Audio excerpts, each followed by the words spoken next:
இதெல்லாம் தேவையா உங்களுக்கு? ஒரு பெண்ணை இழிவுபடுத்தி பேசுறதுக்கு உங்களுக்கு யார் உரிமை கொடுத்தா? ஜனநாயக நாட்டுல கருத்து சுதந்திரம் அப்படிங்கிறது எல்லாருக்குமே இருக்கு. ஒரு எதிர்கட்சி தலைவரா நீங்க குற்றம் சாட்ட வேண்டியது உங்களுடைய கடமை. நீங்க அதை செய்றீங்க. ஆனா எப்படி குற்றம் சாட்டுறீங்க? அரசியல் ரீதியா கருத்துக்களோட மோதுறீங்களா நீங்க? ஒரு நல்ல அரசியல் தலைவரா இருந்தா கருத்துக்களோட மோதுங்க. அதை விட்டுட்டு இந்த மாதிரி கண்டபடி பேசுறது எந்த அரசியல் தலைவருக்கு இது ஒரு நாகரிகமான செயலா? சொல்லுங்க. அழகா இது? எதிர்கட்சி தலைவருடைய வேலை என்ன தெரியுமா? நல்ல ஒரு அரசியல் கருத்துக்களோட மோதணும். இங்க தமிழக வெற்றி கழகத்துல என்ன ஆட்சி நடக்குது, அதுல நிறை குறைகள் என்ன, அதை மட்டும்தான் அவர் பேசணுமே தவிர இந்த மாதிரி கண்டமேனிக்கெல்லாம் பேசக்கூடாது.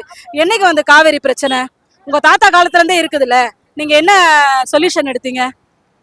சொரண்டி கொள்ளையடிச்சதை தவிர்த்து நீங்க என்ன பண்ணீங்க? 60 ஆண்டுகள்ல அணைகள் ஏதாவது பெருசா கட்டினீங்களா? இன்னைக்கு கர்நாடகாவிற்கு 4 அணைகள் இருக்கு. தமிழ்நாட்டிற்கு ஒரு அணை தான் இருக்கு. ஒரு அணை தான் இருக்கு. நீங்க அதுக்கான சொல்யூஷன் ஏதாவது எடுத்தீங்களா? எதுவுமே எடுக்கல. சரியா? அப்ப நீங்க எப்படி பேசுறீங்க? உங்களுடைய ஆட்சியில தானே இதெல்லாம் நடந்தது, அவலெல்லாம் நடந்தது. 177 டிஎம்சி தண்ணீருக்கு கையெழுத்து போட்டது யாரு? உங்களுடைய ஆட்சி தானே.